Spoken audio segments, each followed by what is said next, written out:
Okay, do you guys want to get started and people can trickle in? All right, sounds good. So hi, everyone. Thank you for coming. Welcome. So this is an event hosted by the National Medical Student Committee for the Association of Women Surgeons. My name is Jenny Kunes, and this will be the do's and don'ts of finding a mentor. So we're going to start off just an overview of what's going to happen. We're going to start off with just a few slides on the basics of finding a mentor. We have email templates for you guys. And then after that, we'll have a panel with Q&A. So feel free to ask questions. During the presentation, if you have questions, please feel free to put them in the chat or message them to Charlotte directly if you don't want to message them to everyone. And she will read those out during the panel. All right. Great, we'll get started. So first, with regard to mentors, everything would be wonderful if we could just find someone who has every single interest of ours to model our entire lives after, but that's usually not how it goes. So a lot of us have more than one mentor. And the important thing about that is to make sure that each of those mentors is providing something unique to your education, to your formation as a future medical professional. So there are a bunch of kinds of mentors. And I think sort of the ones that most people generally think about are research mentors and clinical mentors. And there's a lot of overlap between those two, but they don't necessarily have to be the same person. And then you can have life advisors, you can have medical school mentors. I know at my medical school, we get assigned some mentors during our first year, and that's not necessarily someone who is has to be in your specialty of choice. That can be someone who watches your OSCE and gives you feedback. That can be someone who advises you on just getting through medical school. And those people are great mentors too. And then obviously, if you have other interests, definitely have mentors for those interests as well. So say you really love journalism and you want journalism to be part of your career as a doctor, then you can have a journalism mentor or a school of public health mentor. Not all of your mentors have to be physicians or research or clinical.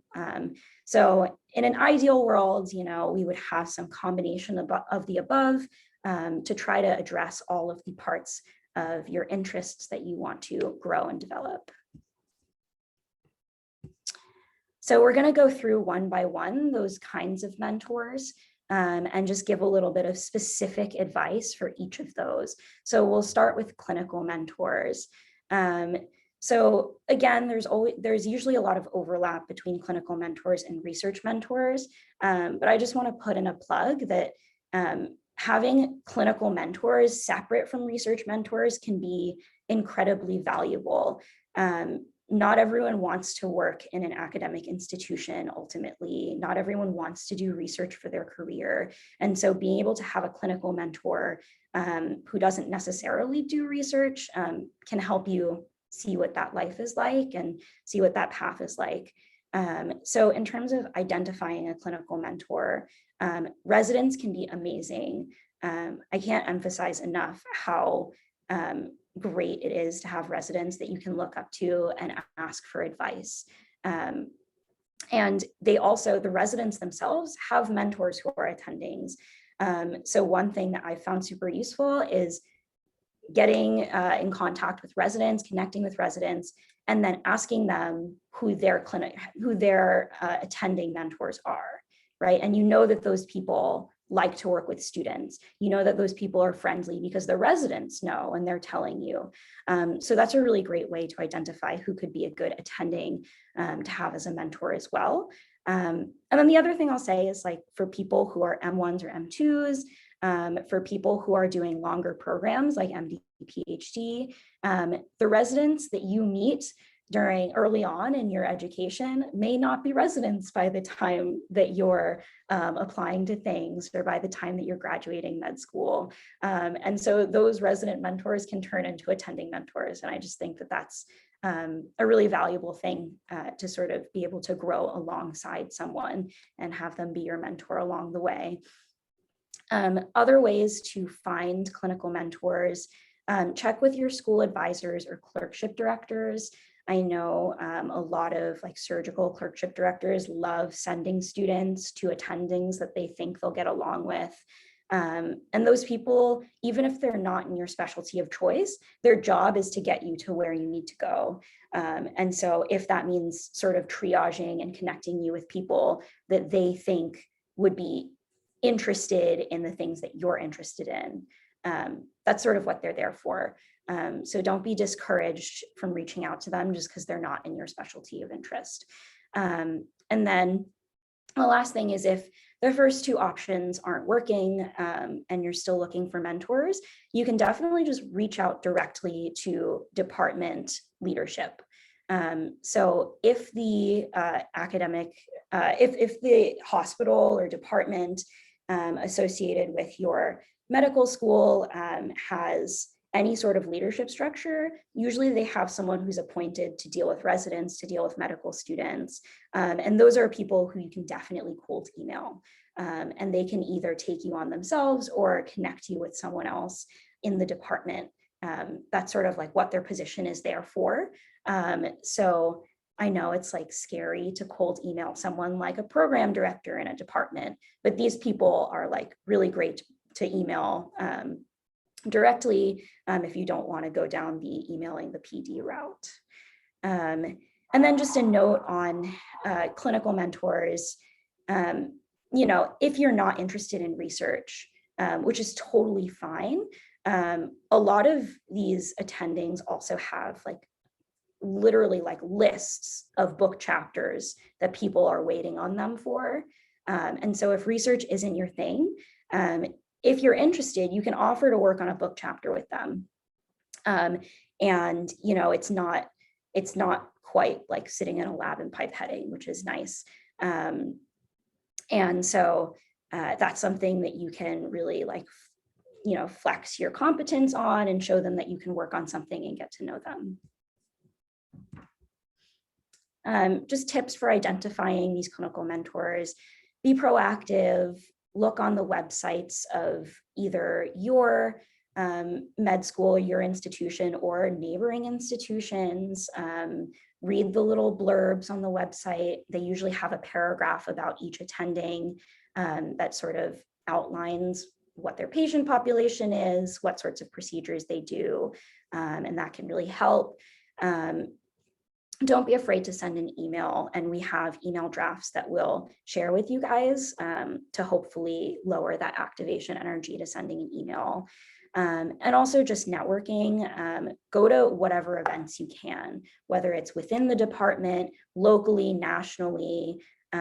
You're here with Association of Women Surgeons, so you're already doing the right thing of getting involved in national organizations. And I just say continue to do that, because that's a really great way to meet clinical mentors. Also, grand rounds. If you have grand rounds at your institution or a neighboring hospital, those can be really good to go to. So emailing a clinical mentor, emphasize your area of interest. One thing that I've learned with clinical mentors is that they really love contributing to the education of students who they feel are going to contribute to their field in the future. And that doesn't mean you have to like know 100% I'm going into orthopedics if I'm emailing an orthopedic surgeon.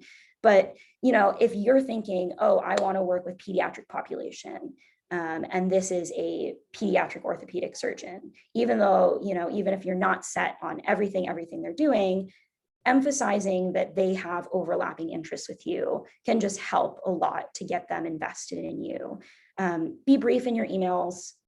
If it's a surgeon, they probably don't have time to like read your med school personal statement in email form. So, you know, a couple sentences about your interests and then move on. And then propose a low commitment first meeting. I feel like the default is shadowing in the clinic or the OR, which is great because it doesn't really deviate from their day-to-day schedule. And you get to spend like a longer period of time with them. If that's not an option, a 15-minute meeting over Zoom or coffee, something like that, makes it lower pressure for you, makes it more convenient for them. And after that, you can evaluate whether that's something that's going to work. Okay, here is an email template.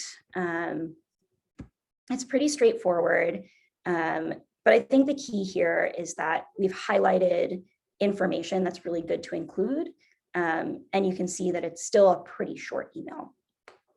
So I think that's the key. Feel free to screenshot this email if you want to. I'll pause here for a couple seconds. And include your CV. There's like a line for the CV too.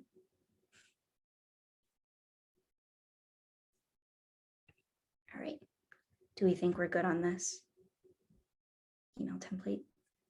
Okay, perfect. All right.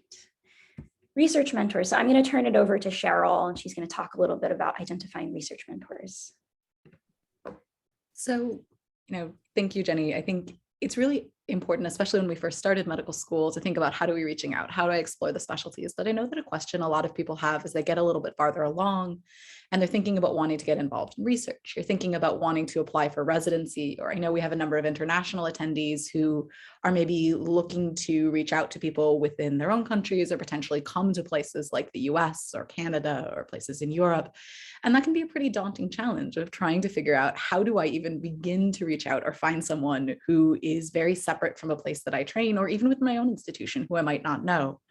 So with research mentors in particular, we wanted to kind of take a focus to look at how you might think about identifying and approaching some of these people. And one caveat, especially within research, is that your mentor does not always have to be an MD.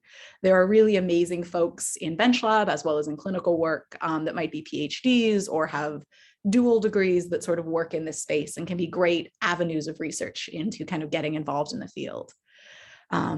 Particularly if you already are at an institution where you have ties, or you have a colleague that's doing research in the field you might like to do, maybe a resident who's ahead of you, is be willing to help out with friends or colleagues' projects. Now, this doesn't help you go join a lab, in a different part of the country, but oftentimes residents, fellows, postdocs, other medical students, such as MD, PhDs you might be working with, are looking for assistance with projects they have going, particularly people in their clinical years or in clinical training, because they're very busy. And so a low threshold to entry to start thinking about getting involved with research or finding research mentors is to offer to help with doing a lit search or writing, doing chart reviews, or statistical analysis or work in a lab if you have those skills.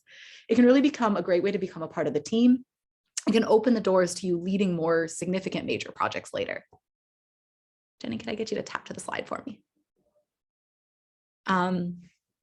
Ways to go about finding these people sort of depends on what you're looking to do, but searching department research pages, reading research papers in the field that you're interested, talking to your friends, especially if you have friends who are years ahead of you in school or colleagues that you've met through things like AWS events, and saying, I'm interested in Dr. So-and-so. What was your experience working with them? What are they like with students? What's the atmosphere of the team? If you have departments where there's research happening, so maybe you're interested in trauma or you're interested in transplant, attend those research meetings, ask to show up. It's a great way to get to know who's working in that space at your institution. And it's also a space where new ideas frequently come up in conversation, or people are looking for help, and there will be these literal calls to the meeting of, hey, is anyone interested in X? Drop me an email or let me know, and they'll help get you connected. There's a note in here that's fairly true. Interns often give research presentations at grand rounds, and this is really a great way to figure out who is in the department, get your face known to them, and ways to kind of start making those connections you want as you move towards your more senior medical student years. On a broader sense, attend conferences when you can. Now, with COVID, this is hard because things are virtual and that really changes the environment, but as things are starting to progress a little bit more back to the way they used to be, attending school-wide events, regional and national conferences is such an incredible way to figure out the work that's being done and get to meet people. And if and when you're able to go to these events, pay attention to the work that's being done. Take advantage of people who offer their emails in the chat and reach out. It's a really helpful way to start kind of making those connections where you want.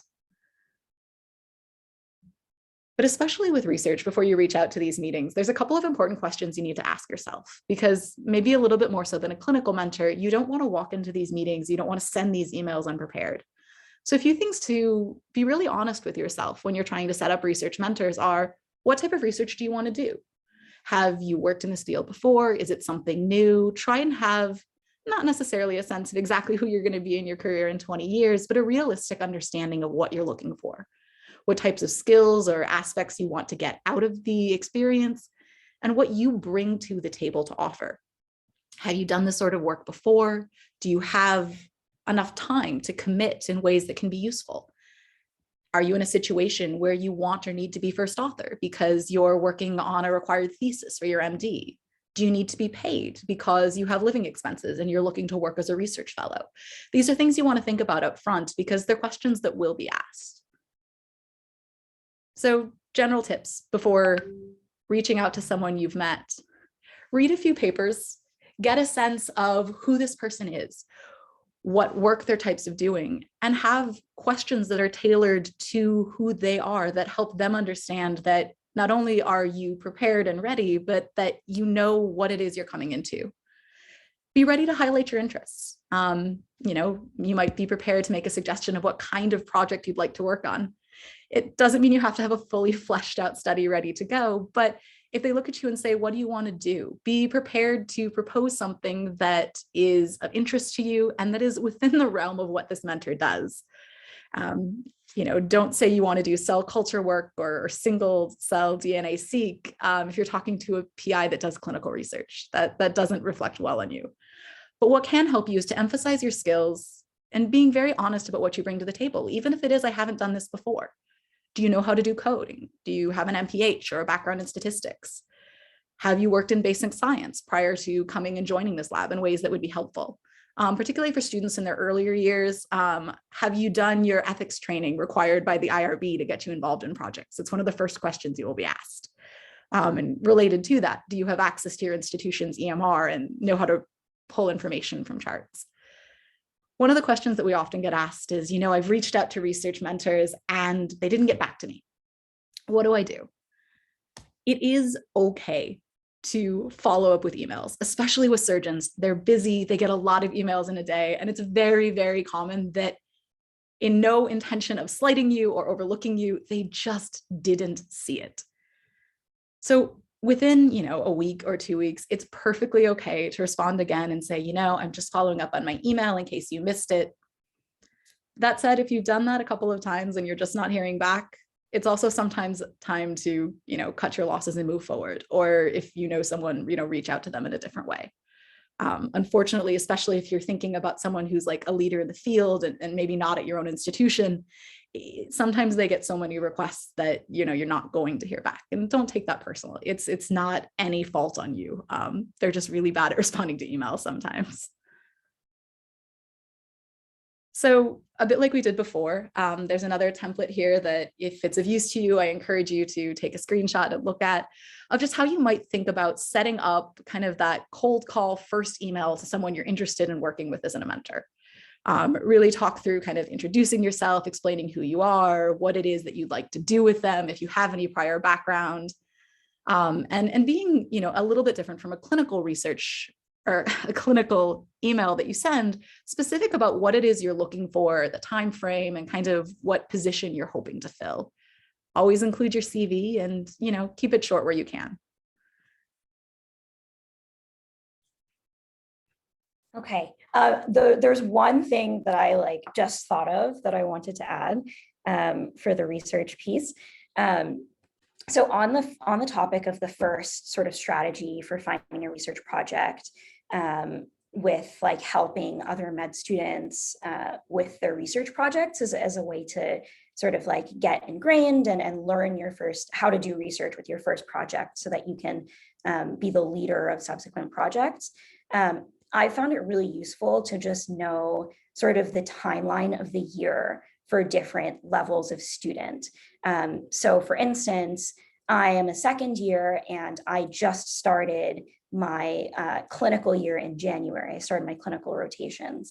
And so any project that was sort of ongoing during that December area was something that if a first year had reached out to me and said, hey, I love chart reviewing and I don't want you to chart review while you're in clinical year, so I'll do it for you, I would have said yes, without a question. And so I think like good times to get involved with sort of earlier med students is when that shift to clinical year happens and people are looking for students to just help them wrap up projects.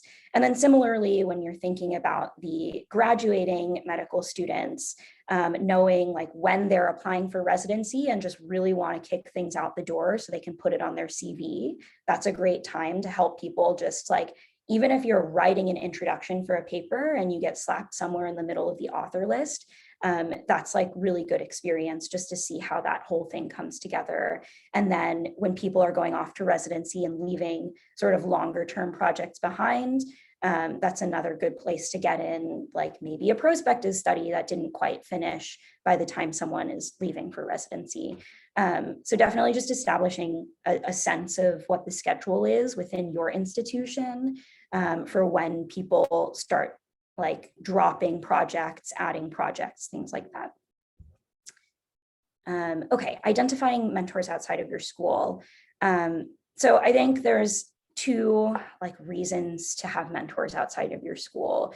And probably one of the more obvious ones is just if your school does not have an affiliated department in the specialty that you want to go into. And in that case, you should definitely try to get mentors outside of your school. But even if your school does have an affiliated department with the specialty that you want to go into, it's also okay to want mentors outside of your institution. And in many cases, that's a great way to connect with people who maybe you identify more closely with. You know, as an example, there are a lot of surgical specialties where there are very, very few women. And so you can be at an institution that does have a really great department in that specialty and still not have any female mentors.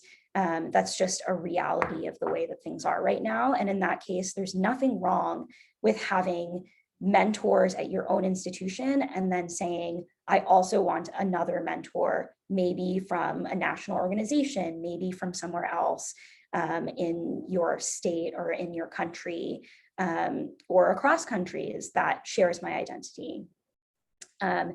So ways to go about identifying mentors outside of your school, because I think that's the activation energy for that is really high.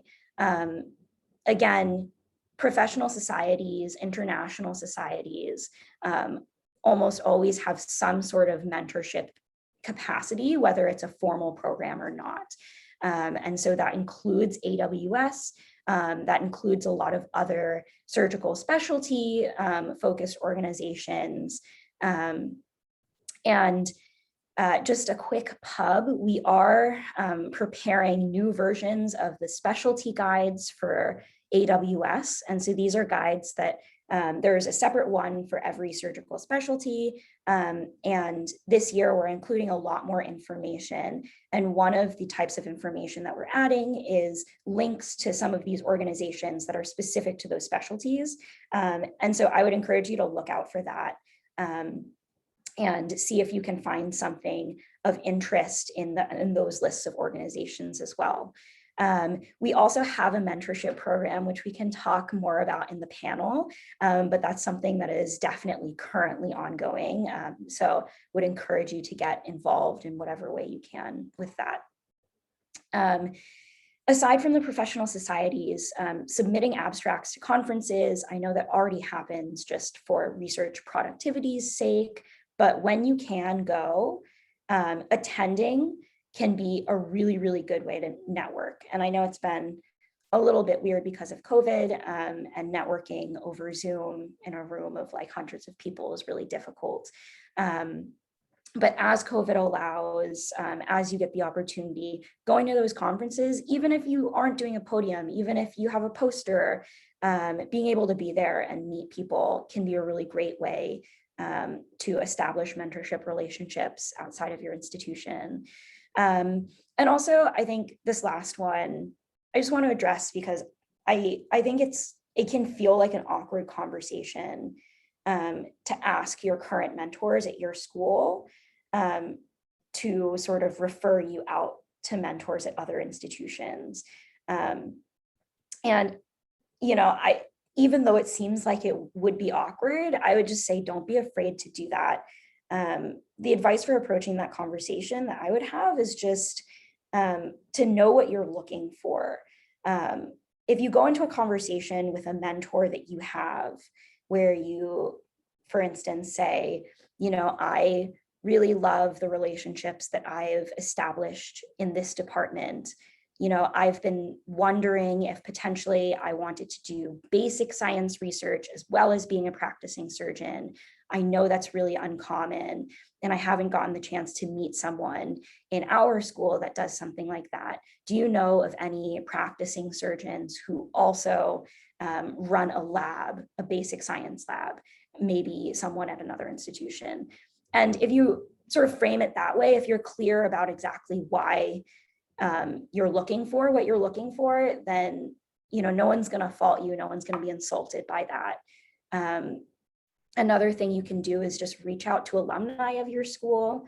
So even if there's no one currently at your school doing what you want a mentor doing, there may be someone who graduated from your medical school or graduated from your undergraduate institution, or graduated from your master's institution or MPH institution, whatever it might be.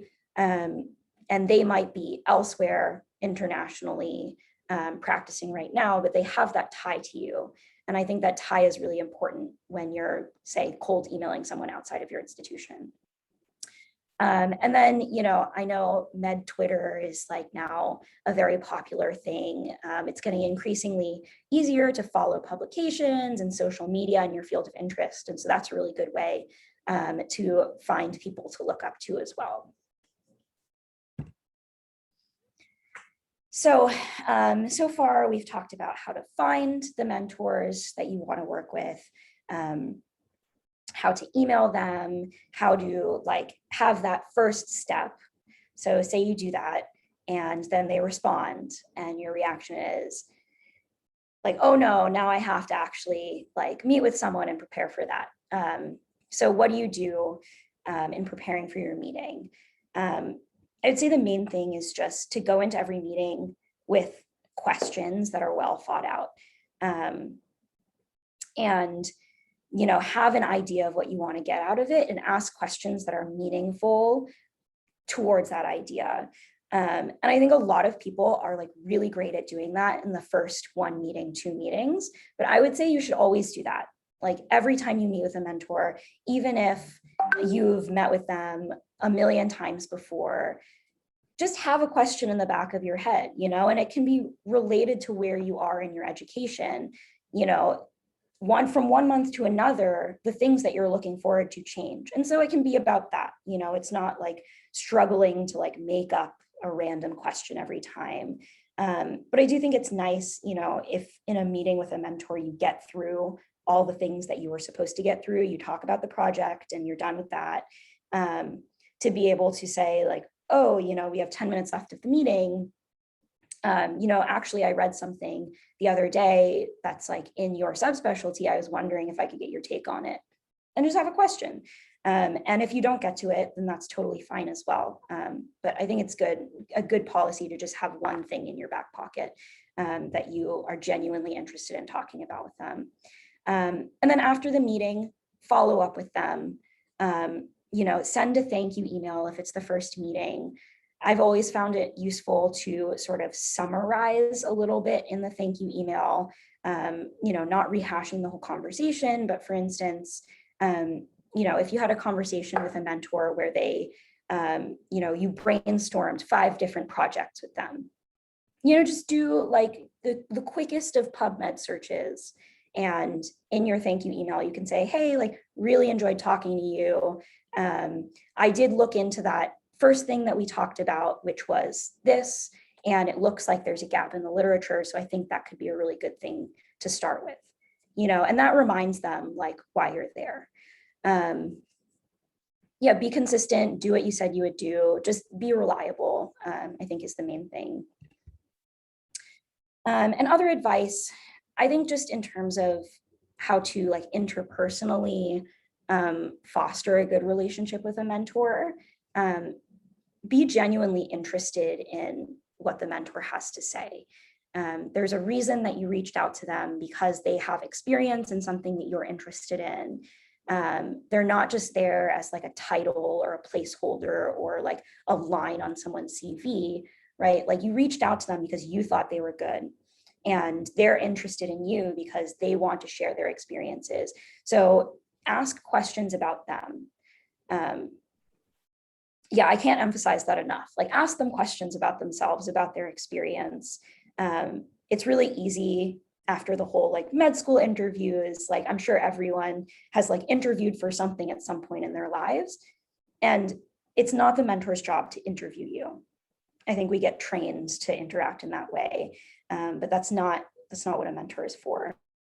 And then help your mentors other students. This is another huge thing that I think people, especially trying to go into surgery, trying to go into competitive specialties, get bogged down by.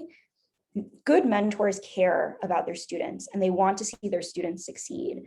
And as much as they want to see you succeed and they care about you, they probably feel exactly the same way about all of their other students. And so if you demonstrate that you want to help their other students, that you want to help mentor their student that's 1 year younger than you, that just makes them trust you even more. That makes them think more highly of you because that's a value that they clearly have because they're a mentor. And so you're demonstrating that that's a value that you share. I feel like that's really underrated. So that's another just like good thing to keep in mind. So with that, we'll go around and introduce ourselves and start with the panel. And please, if you have any questions, feel free to put them in the chat or message Charlotte and she'll read them out. So I guess I will start. So as I said, my name is Jenny. I am a second year medical student, MD track at Columbia. And yeah, that's me. I will also caveat that Jenny is our Associate Research Coordinator, and she has been an absolute pleasure to work with.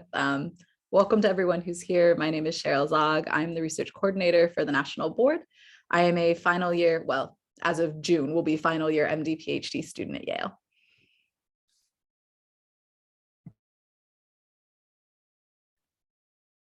Hi, everyone. My name is Mary Siki. I am the current research coordinator for the Association of Women Surgeons National Medical Student Committee. I'm a third year medical student at Tulane in New Orleans, and I plan to be applying into cardiac surgery this upcoming fall.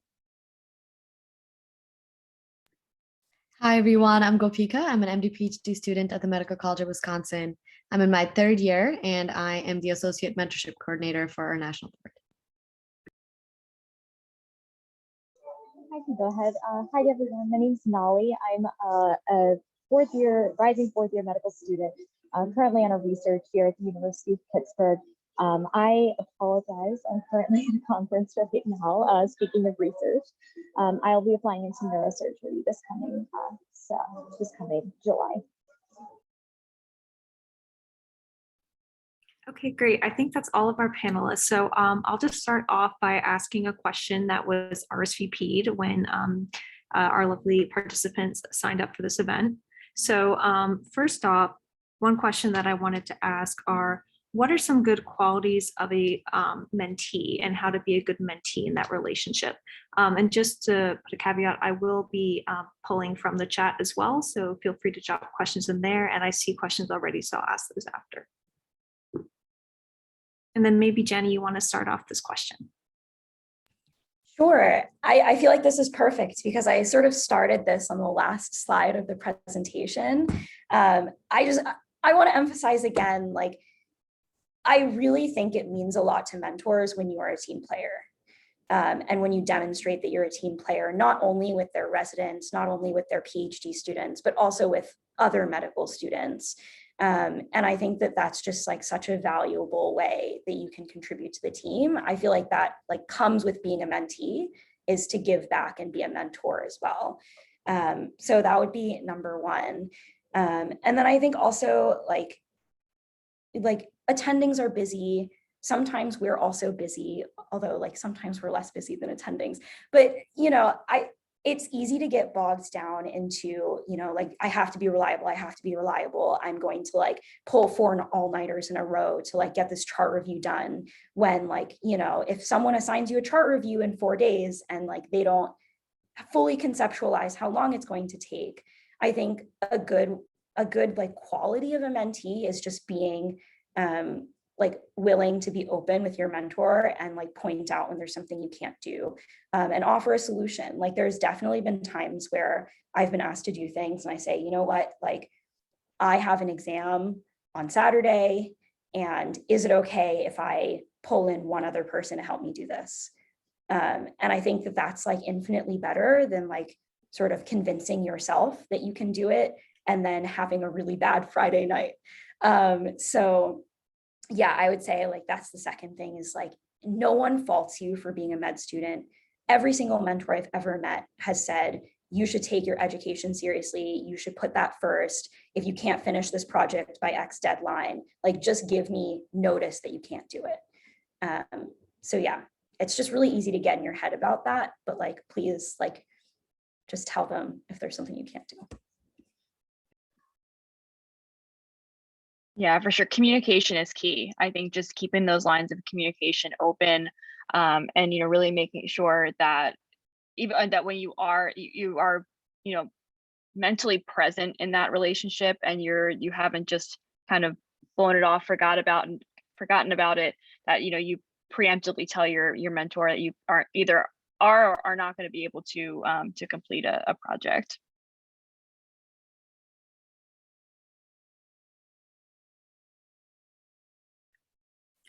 If any of the other panelists also want to jump into, I can also move on to the second question that I pulled from our list. So this one I thought was really interesting. I feel like a lot of mentees are worried that they are kind of being too much of a burden on their mentor. Like, oh, maybe I really need to get some papers, or I really need a lot of help. How do you not make one of these mentor-mentee relationships feel too one-sided? I mean, I think I'm happy to go ahead. Go ahead. I can start. I can do like a brief like I guess my 2 cents on this. I think that as med students, we often feel this way. We're so inexperienced, and medicine is a whole new language. It's so hard to kind of find your way in these like really niche topics, especially with research and things, which is often when these questions come up. But I think that the way that I've kind of approached this is to make sure that I'm as prepared as I possibly can be. So whenever I have questions, I don't usually ask them like one at a time, unless it's something that's super fundamental to like my understanding of a project. What I'll do often is I'll do like, if I'm doing a chart review, I'll do like 10 patients, gather all the questions that I have about these 10 patients, and then like ask my mentor these questions so that it minimizes the amount of time that they have to take out of their day to kind of help me understand it. But at the same time, like recognizing that it is okay to ask these questions, and often it's better to ask the questions, because the worst thing in the world would be to do something a certain way and then have not done it correctly and then have to redo all of it, because that just takes more time in the end. So yeah, that's kind of how I've approached it, and it tends to work pretty well. Yeah, and I'll add on to that and say that's a common feeling that we all unfortunately feel. But all of your accomplishments as a mentee reflect really well on the mentor. So just know that initially there will be a learning curve. You have to learn the type of research that they do, the topic that they're working with. And that is a commitment that you're putting on your part to say, I will learn that technique, or I will ask questions, kind of like what Nally was saying. And they're well aware that, they're investing in you, they're teaching you. And then when you start getting really good at it and start presenting at conferences, or when you start publishing, all of that is important for their career just as much. So I think a part of it is a little bit of imposter syndrome that we feel. But just know that you being a mentee pays off in their career, as long as, you're keeping up your end of the commitment too. They'll benefit from it eventually too. Yeah, and I think Gopika really hit on something important, but it's worth saying too, is that people who are choosing to act as mentors do so knowing, especially for med students who are early in their careers, that you have a lot to learn. And for them, a big part of what is rewarding in this is seeing you grow, is seeing you succeed.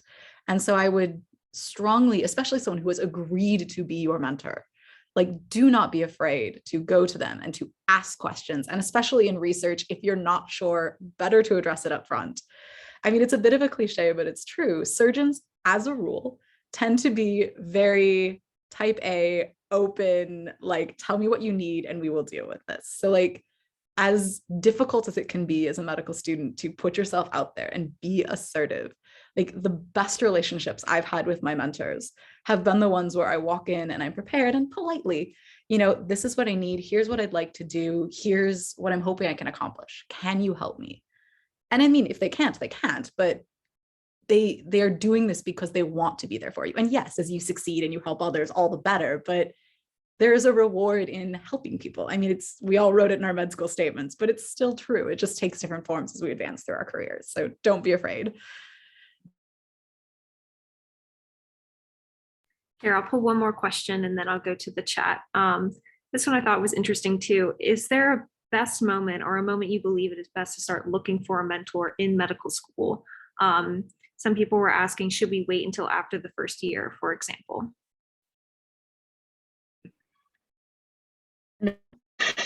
I think you should I think that there's a difference between, not really knowing what you want and, and just kind of cold emailing a bunch of people to say, hey, here, help me.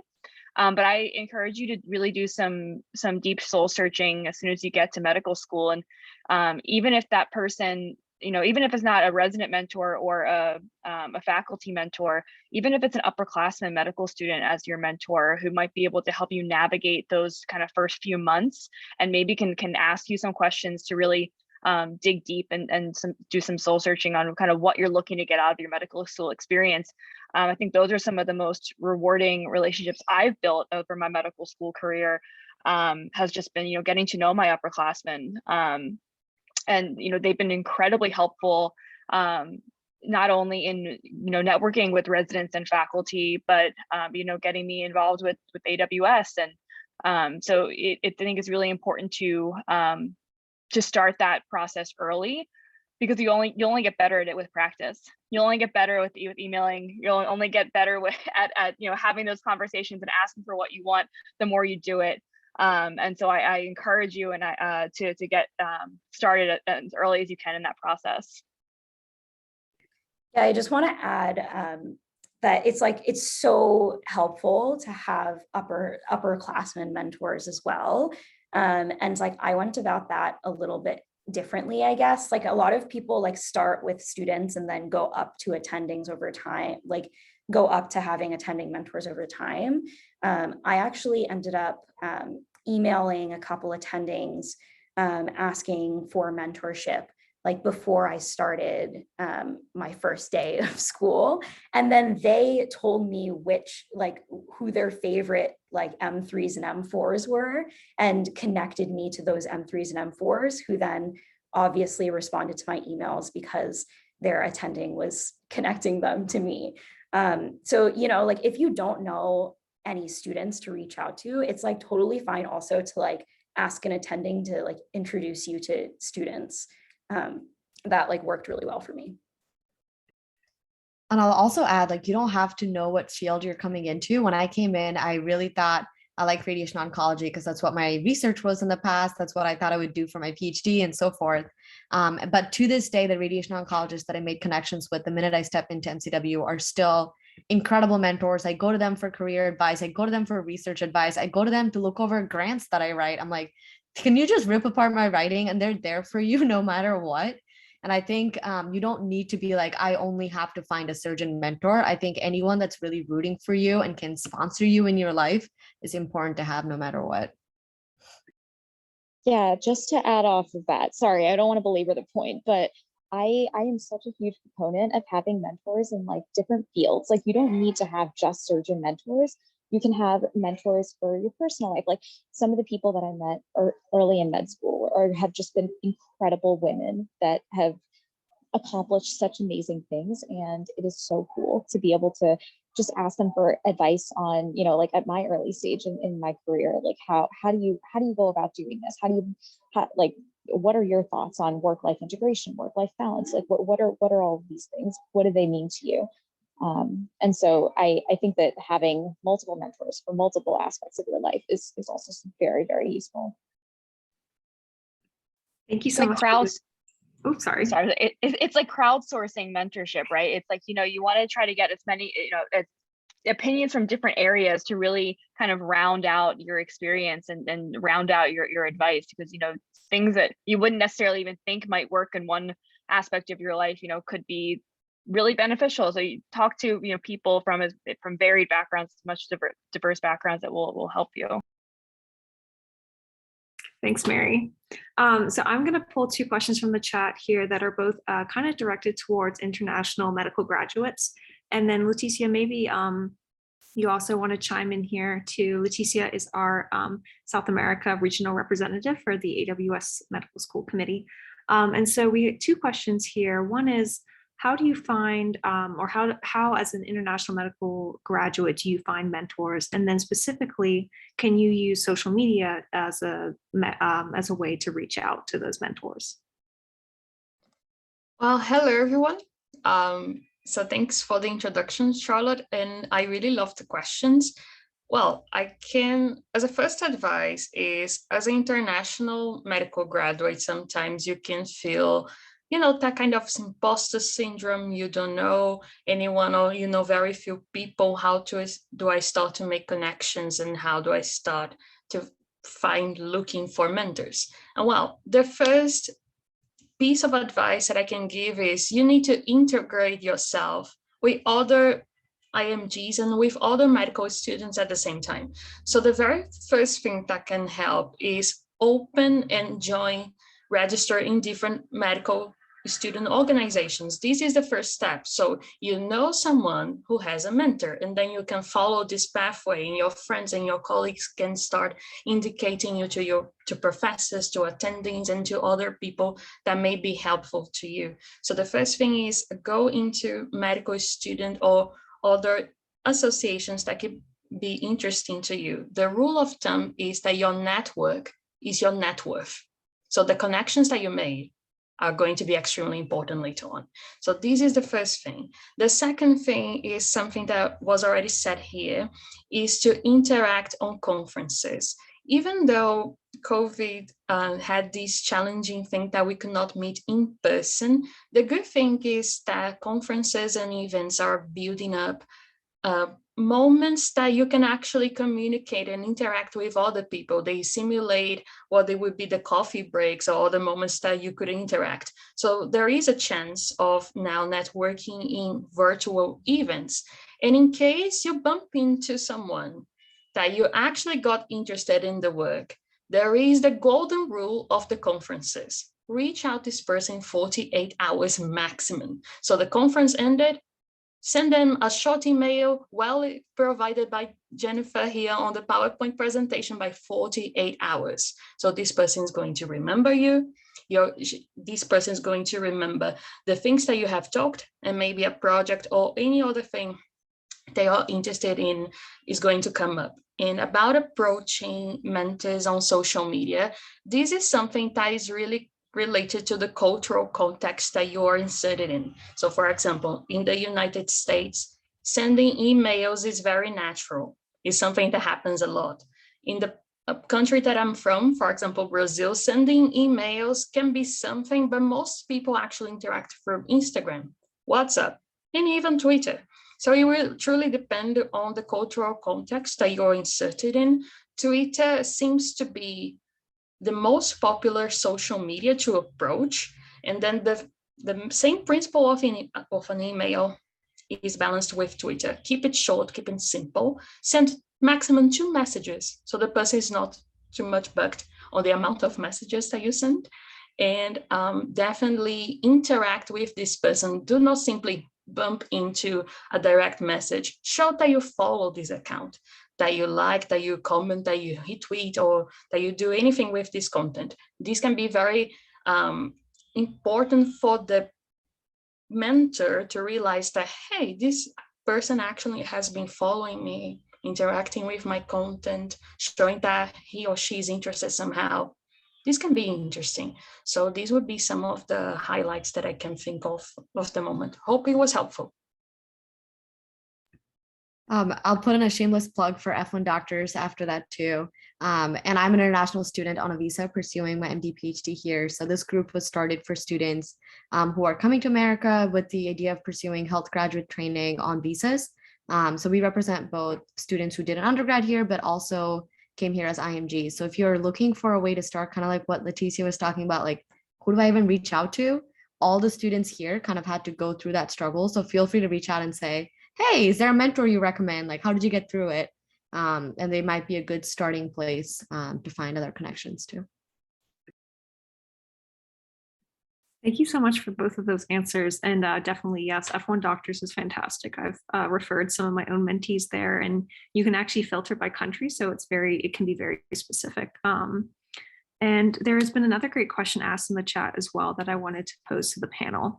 So how do you ask questions and talk about expectations with mentors without being too imposing? And how do you kind of define that mentor-mentee balance in the correct way? Maybe Cheryl, if you want to start us off. I mean, it varies a little bit, which is both helpful and unhelpful. Different mentors have different personalities. Surgery in particular can be a little hierarchical, and it can be pretty intimidating as you're kind of feeling out those waters. So for someone you've known for a long time, who you have a more open relationship with, I would say, you talk to them the same way you would your friends. And mentors that I'm very close to, I really have those sorts of open conversations with. I mean, they're still my seniors. It's still Dr. So-and-so just because of the culture of where I train, but I can have a pretty honest conversation. With someone else, who I'm meeting for the first time, or, because I'm going to be applying for general surgery this summer, as I'm reaching out to like my program director and various other people that are a little more influential, it is a little more formal. And you do take that step back with the first meeting where, kind of following the templates. I wrote emails that are very, very similar to those just a couple of weeks ago. And, you walk into those meetings.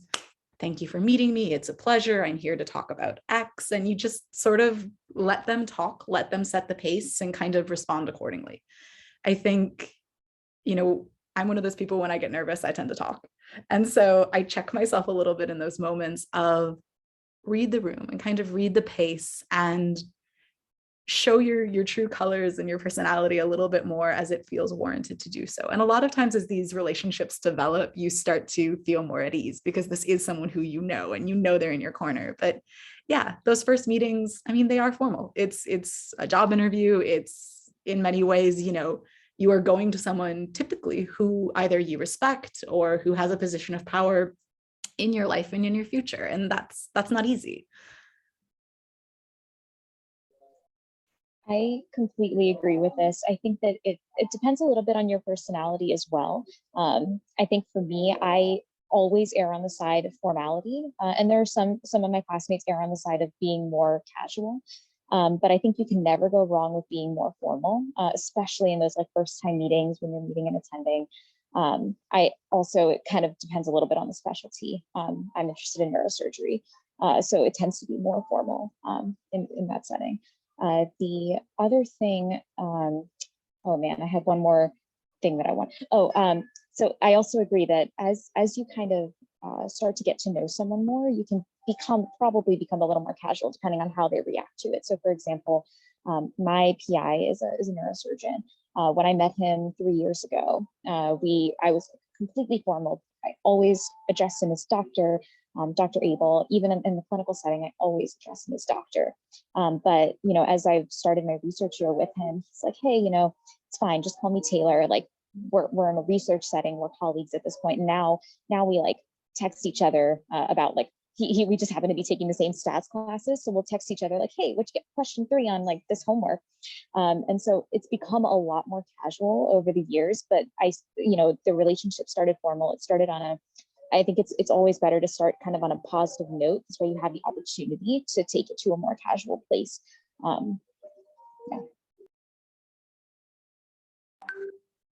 Just to really quickly add, I mean, I completely agree with everything that's been said.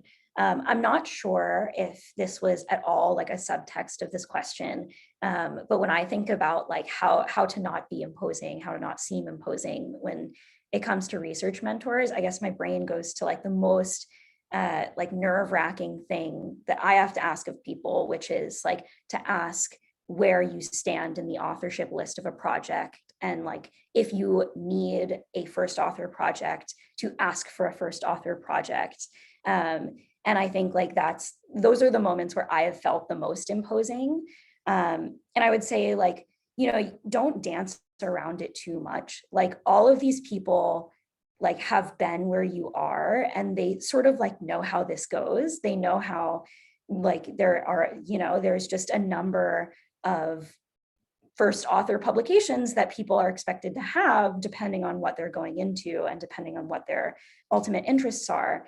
And, you know, you don't have to say like, I'm only willing to work on something that's first author, or I'm never speaking to you again, right? But it's not a bad thing to be clear and say, hey, you know, I've done a couple of sort of like assisting middle author type projects, and I really want to take the lead on something. Do you have anything that I could start from scratch for you and really drive to completion?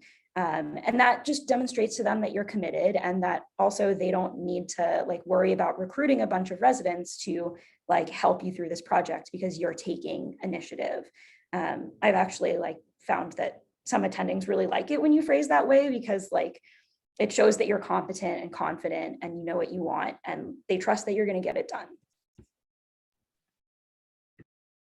I think that also I would try to, as much as possible, try to get out of the mindset of thinking that you're imposing on your mentor, because, you know, this is ideally a give and take relationship. And this is someone who is willingly giving of their time to help out with your career. And if it's a research mentorship, they're also getting a publication out of this. So this isn't a nothing for them too. You know, this is a net sum game. And I think that, you know, the worst thing that someone can say is no, if you ask it in a, you know, polite way. And then if you make especially like asking for authorship or asking to take on a little bit more responsibility somewhere, or you know, ask if it's a clinical mentor, you know, asking to take the lead on interviewing that patient, you know, for your first or second year or even third year. The worst thing they can say is no, or just know that, you know, they can have in the back of their mind, oh, you know, so-and-so is looking for that opportunity. When that does come along, you've expressed that interest, you know, they'll now then know that that's something that you want, and they can maybe offer that to you. So I encourage you to not think of it as you imposing on your mentor, and really think of it as like you just making your wishes known, and you know, working that way through the relationship. Yeah, the other thing I'll add is that it's honestly, like I've been told that it's better etiquette to talk about authorship up front. This way everyone has really clear expectations. It's one of those things where you don't want to finish a project and then like, you know, someone takes like there are just different expectations about authorship, and then, you know, people get upset. So it's better. The other thing you can also do is ask like, hey, you know, I'm really interested in being first author or taking a higher authorship role on this project. What would I need to do in order to achieve this like position on the author list? And this way they have like really clear expectations, and you have really clear expectations of all the tasks that you need to accomplish. And if you accomplish these tasks, then you get to be first author. One of the residents that I used to work with said his rule was always like, if you do 70% of the project and I only have to edit the 30%, then you will get first author and I will not. And if it was anything different, then you could then it was, you know, sorry, I like totally lost my train of thought, but I hope that was clear. I don't know if that made sense. The one caveat I will add to that, I think, you know, working in the lab, collaborating, asking to run your own projects, absolutely. If you are a student who is joining an existing project, you are helping with a chart review, you are writing a manuscript or a discussion for someone because the resident is busy. Those are circumstances where you should absolutely talk about authorship up front, but recognize that if this wasn't your project from the jump, you may not be first author. And in those circumstances, recognizing that you've contributed, you certainly should be included as an author, but be humble to sometimes take second, third, fourth authorship positions to help get projects done and use that as a way to then ask to lead a project. I will say, as a more senior student who works with a lot of residents and works with a lot of younger students, all of us are willing to be supportive and having people take their own projects and their initiatives, but also recognize that your first day in the lab, you're learning and you might not be first author. And so, sound out the waters, be proactive to support yourself, but also humble enough to recognize that your role should be listed in authorship accordingly. And that's why those conversations up front are so critical. The last component I'll add is, on top of authorship, you want to talk about presentations. If it's important for you to go to conferences, you want to tell them that you want the opportunity to present the work that you're contributing to or coming up with. And the most awkward conversation is the funding part, but you do not want to have to shell out a couple $1,000s to go present your work. You want to make sure that they have funding for you to go present your work. And it's an awkward conversation, but it'll save you a lot of literally money to have that in the beginning and just get it over with. And a lot of times your school, your research mentor, or sometimes even your chair, depending on your department and what sort of research you're presenting, will help cover all or part of your costs. I know our Office of Student Research has a policy of they cover half of it and your PI department, grant, whatever, covers the rest of it. A lot of conferences themselves also have scholarships for med students. So, if you can't get like the presenting author discount and you still want to go, definitely look into those sorts of mini scholarships that are meant for travel and housing for conferences. Thank you. I'm going to ask another quick question as well. Especially during the PowerPoint, you talked a lot about the initiative that it takes to reach out to a mentor and plan that first meeting and kind of have your own objectives and what you want out of that relationship clear. What do you recommend to students that don't necessarily know what specialty they want to go into or don't necessarily know what type of research or area of research they're interested in, but they just know that they want to start reaching out and developing those relationships? I think a great way to get started is just to be totally honest. We're med students, we don't know what we want to do. And we haven't had the exposure to be able to determine that, especially as a first year. And so my recommendation and what has usually worked for me is just going in with goals and saying I want to learn this skill. When I was in high school, I did basic science research, realized that wasn't, wet lab wasn't really for me. I liked the clinical side. And so now whenever I go talk to my mentor, first, I would say, hey, I'm really interested in trying to do some statistical analysis. Do you have, I would love to learn stats if that's a project that you'd be, if you have any ideas, or just say very honestly, I don't know what it is that I want to do, but I do want to be able to do some research. I want to learn how to review literature. I want to learn how to write a manuscript. And that in and of itself, I think, shows that you're prepared and you have specific goals in mind, and then they can kind of tailor projects to you based on your specific goals. I know at our medical school, we have groups that are very well known among students to have a lot of ongoing projects who love to have students be a part of them.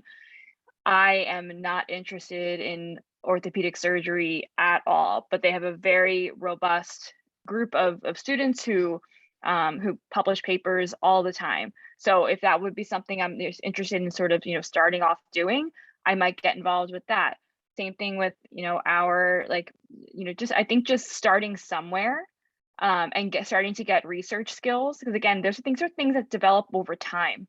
And so you don't want to kind of necessarily wait until you're in the middle of your, for the US students here, between your, third year, when you've now decided what you want to go into, and then, you haven't started the process. It's okay if that hasn't been, but even if having some research or some sort of scholarly activity that you can show, those skills can be transferred to different clinical questions. So highly recommend just starting somewhere. And it's often the hardest part, just to kind of get started, but I wouldn't try to not let yourself be paralyzed by the fact that you don't know what you want to do. I just would be honest that you don't know what you want to do, but you know that you want to do whatever project is available. A good way of saying it is to just look up the type of research they're doing. And if you're genuinely interested in the topic, you can be honest and say, hey, I am very interested in your research topic or the type of publications that you're getting out or the type of work you presented at XYZ meeting.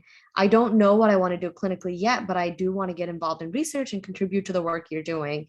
So are there any projects I can contribute to? I think people are inspired just by the fact that you have the common shared interest in their research. You do not have to share their clinical interest, other interests. You can just reach out and say, let me help you with your work. And they're usually happy to have you.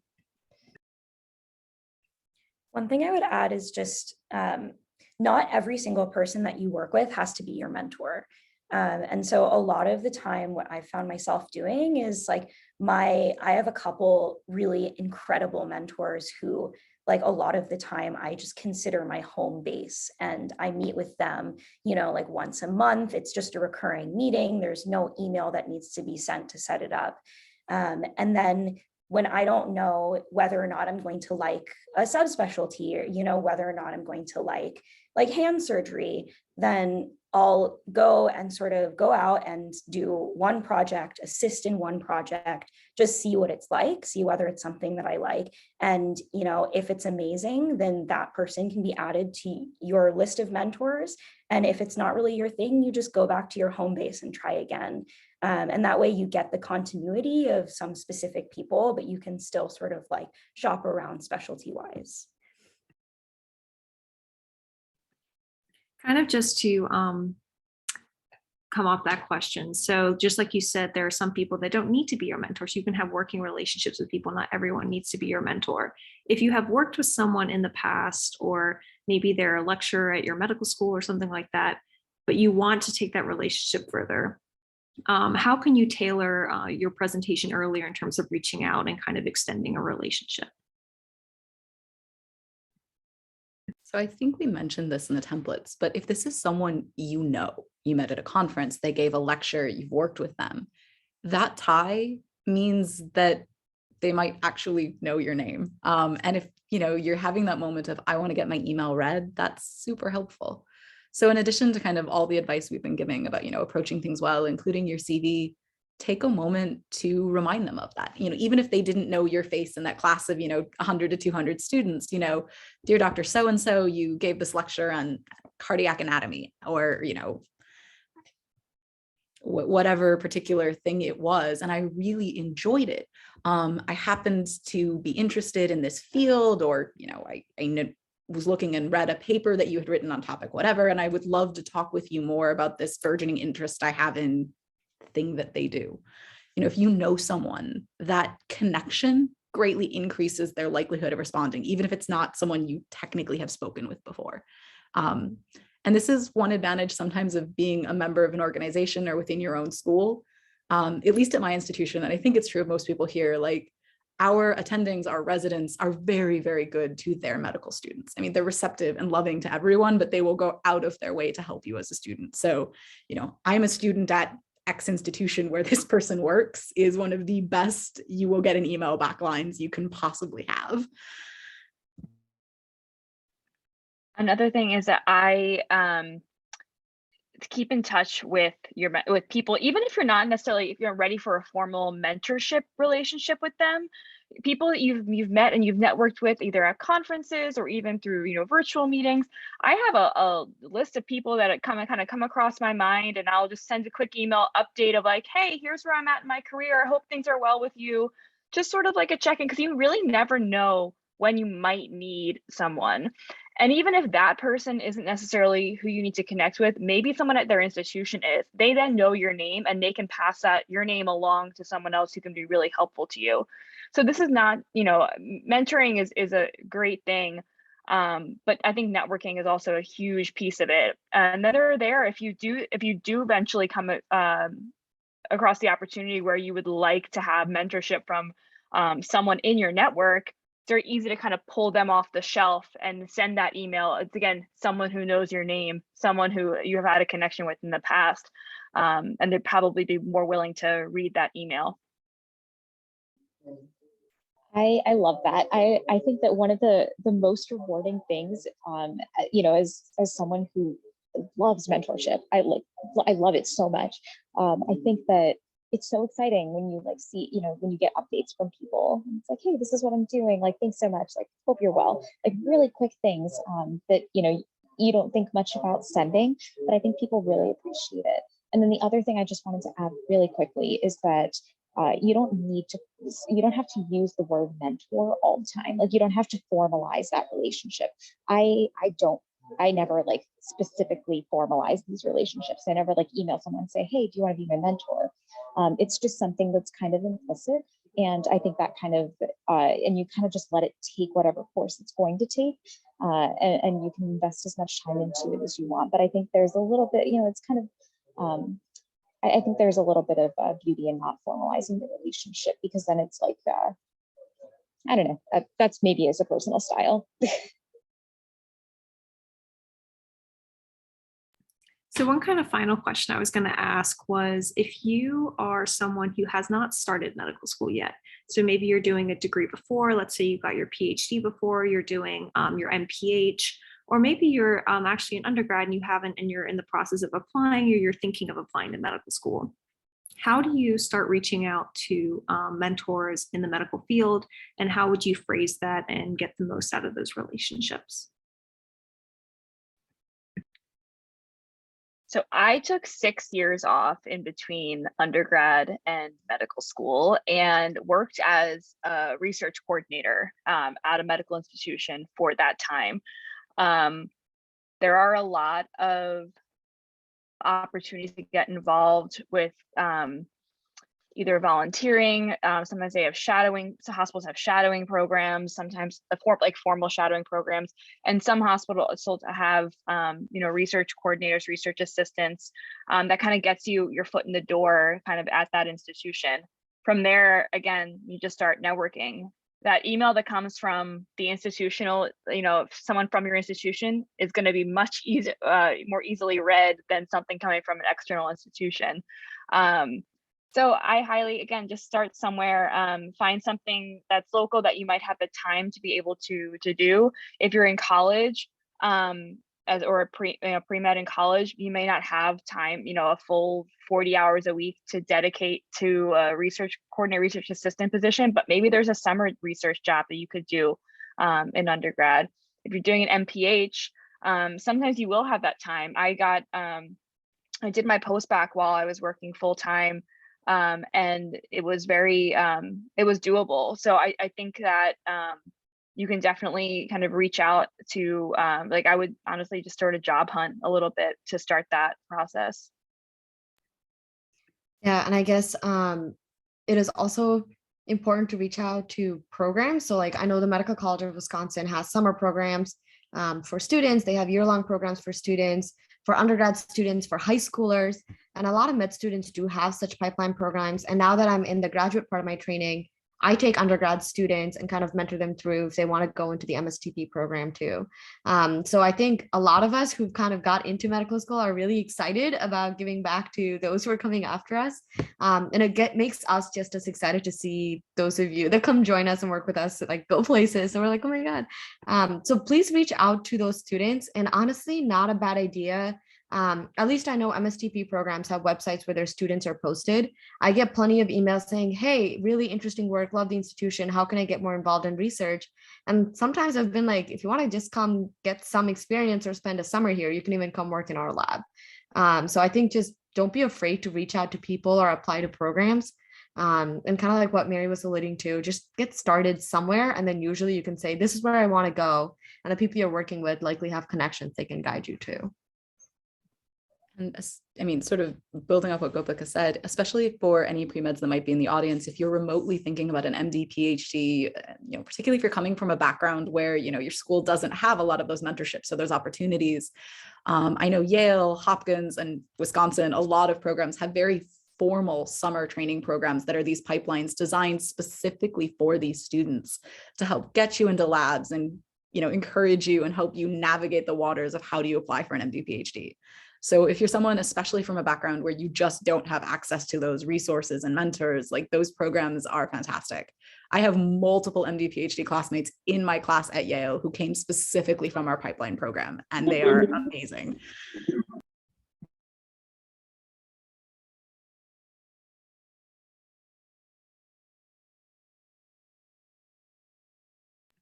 Thank you guys so much. So we officially have 10 more minutes left of our allotted time.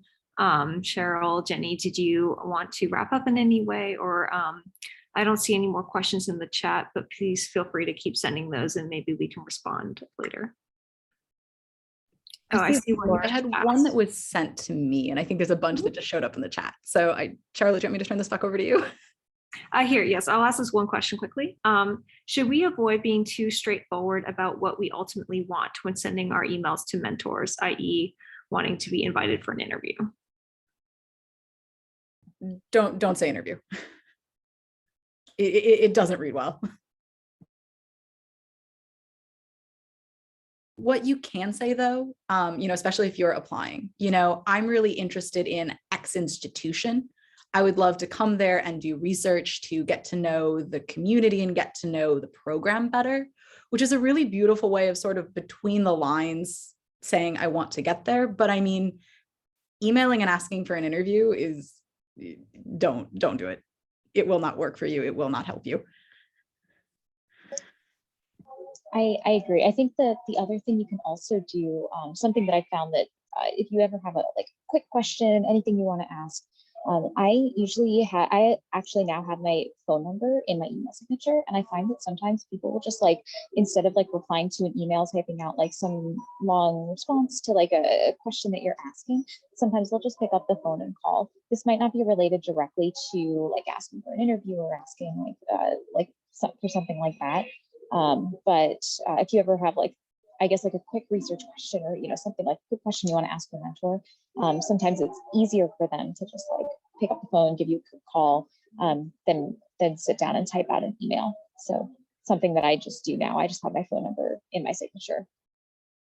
I guess as I'm thinking about this, one caveat would be for mentors who know you well, not cold emailing, not I want to come work with you, but I've been working with you for 5 years. You are my mentor. I'm going to be applying. Telling them where you want to go and asking them to make calls, especially if it's their institution, that's a very different situation. That should absolutely be done, but cold calling for interviews it's the fastest way to get yourself blacklisted. So just that caveat being, it's a cliche, but read the room and be very cautious about, especially with the match, how and when you choose to self-disclose. And then I just had another question come up in the chat that I thought was interesting. It kind of follows on what you talked about earlier. If you don't want to get involved with research, but you're really interested in asking or finding a mentor that you like and enjoy, how do you define that in the initial meeting? So that's always a little harder because you have to figure out a way to maintain long-term relationships with them. But I do have, it's a more formalized program, but you can always say, hey, I just want a clinical advisor that I can go to and talk to about my professional goals as I'm working forward. Would you be able to, serve as that person? So I have a professor here he's a hepatologist. He does work that's very unrelated to my research interest or clinical interests, but I meet with him once a month and he serves as kind of my sounding board. I'm like, here's what I'm thinking of doing. What do you think? And kind of the questions that you had, should I reach out to this person about interviewing? Should I do this? Should I do that? They're a good person to just have as your mentor.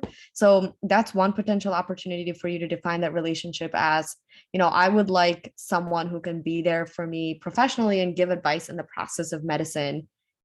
Are you willing to serve as that? It's almost like a professional coach. Not everyone might have the time to do it. Some people might have students they've already committed to. Those relationships might take time to evolve. You don't have to formally ask that. Maybe you just go to them a couple times for questions, and then that ends up being your relationship. So you don't have to formally say that's what you want. But that's one potential way of maintaining that relationship. I think another question to ask about that is just think about the reason that your response depends on the reason that you aren't interested in research. So if you're not interested in research with that person because you already have too much going on and you're way too busy, it's like completely fine to like say that and say, I don't really have space to pick up a new research project, but I really am interested in what you do clinically, and I would still love to talk to you. And that also like leaves the opportunity open down the line of maybe working with them on something. If the reason is that you're like not interested in research at all, then you can think of other things to sort of like facilitate your mentorship relationship with them. Things like shadowing, going into the clinic. Those are just good ways to spend time with someone and break the ice before saying like, I want to meet with you every Friday to talk about my career, which can be like a hard thing to sort of jump into. Okay, there's one more question that I wanted to squeeze in. How much time do you recommend spending on mentorship and maintaining these relationships amongst all the other stuff that medical students are also responsible for? So I think it really depends. Sorry, Gopika, did you? Okay. I think it depends on, where are you at in these relationships? Because, if you're working at, we keep coming back to research, but all of us are researchers, so it's very easy to talk about these mentorship relationships within that kind of context. But, if you're working on a research project with someone, that's still cultivating the mentorship relationship. So that's not really any extra time than you would be spending on that research project. If you're talking about maybe a clinical mentor, an email every so often, you don't necessarily need to meet with them in person. You can maybe ask them, hey, how much time do you have? Coffee is great. Once a quarter coffee, twice a year. It's sometimes it's like, I run into my mentors around the hospital all the time now that I'm a third year. Just be on the flight, hey, do you have time? Like, I got this one question I kind of want to run by you. Like, can I email you? Do you have time to meet? And so sometimes it can just be kind of maybe not like a standing thing. It doesn't have to be a standing appointment with a mentor. It can be. I don't have any that are like standing, like, my mentorship relationships with my mentors are very different from what Jenny seems to have with hers. So I think it's really dependent on the individual and what you need and what your mentor is able to give. Yeah, I would agree with everything that Mary says. And I think my relationship with my mentors are a little bit more along the lines of Mary's too. Like when I run into people, or honestly, if there's a question that comes up, I'll just text them and be like, hey, what's up? I just wanted to talk to you, catch up. Here's a question that I have. And they can usually spare 5-10 minutes. But that being said, kind of like if you want to maintain relationships, for example, if I'm interested in surgery and I want to kind of keep tabs with the chair, but not bother them all the time, but just kind of stay on their radar. When something big happens, I'll update them like once a year, once every year and a half, but like, oh, hey, thank you for, doing this and this. I recently got this grant. I recently am presenting my poster here. Just thought, I should let you know, very exciting news. Hope you're doing well. Just a quick email so they're on their radar, but don't do that too often. You're just kind of there to remind them that you're just there and still interested. Yeah. And I think, that sort of goes to too about being a little diplomatic about what time you're asking for. Most surgeons are probably, unless they're your research mentor and you're in a research year, are probably not going to meet with you once a week, maybe even once a month. Sometimes it's, hey, let's touch base like at the end of the semester, or let's reach out like in a couple of months. And like, that's okay. Mentorship doesn't have to be a standing meeting. Sometimes it really is these things where something major is happening in your life. You reach out to them and, you invite them to a virtual conference presentation you're giving, or you drop a quick note, which is, hey, I just finished my clerkships and I'm still pretty convinced I'm going to be a plastic surgeon, an orthopedic surgeon. Would love to touch base as I'm like thinking about next steps. Like that's the really beautiful thing about, mentorship, formal or otherwise, is that these are people who are a part of your life. And good mentors hopefully will be with you for multiple phases of your life, though their roles may change. So it doesn't have to be a standing meeting like it is with your advisor. It can be if you want it to be, but there's a lot of flexibility, especially with clinical mentors, about what that person is and what you want them to be. Just jumping in as clarification, because I completely agree with everything that Gopika and Mary and Cheryl are saying. do not expect to have a standing meeting with a surgeon. That's like not going to happen. I have no surgeon mentors that have standing meetings with me. But like if you have a mentor who is a PhD who does basic science, that is an opportunity for standing meetings. If you have school mentors, school advisors who are assigned to you, that's an opportunity for standing meetings. Don't email a surgeon and ask for a standing meeting. I don't want to give the impression that that's something that I do. It is not. Agree. I think it's just all on feel. It's like, what is it exactly that you like? What is it that you want from this relationship? And if you're satisfied and you're getting that, then I think that's fine. I think the answer to this question is just non-zero. Like you can't spend zero time. You have to invest some time, because mentorship is a two-way relationship. So you have to be putting in effort as well. And if you're able to get what you want from the relationship with once a year meetings or once a month meetings, then that's enough. So I think it's such an art. It's like based on how you're feeling. Thank you so much. And so just to be mindful of everyone's time, it's past 5:30. So I think maybe it's a good time to wrap up this event. Thank you so much, both Jenny and everyone, for hosting this, and especially all of our panelists for sharing all of their wisdom and advice. I just wanted to turn it over to maybe Gopika, if you wanted to talk about what you do with AWS, that could be something nice to share with our participants.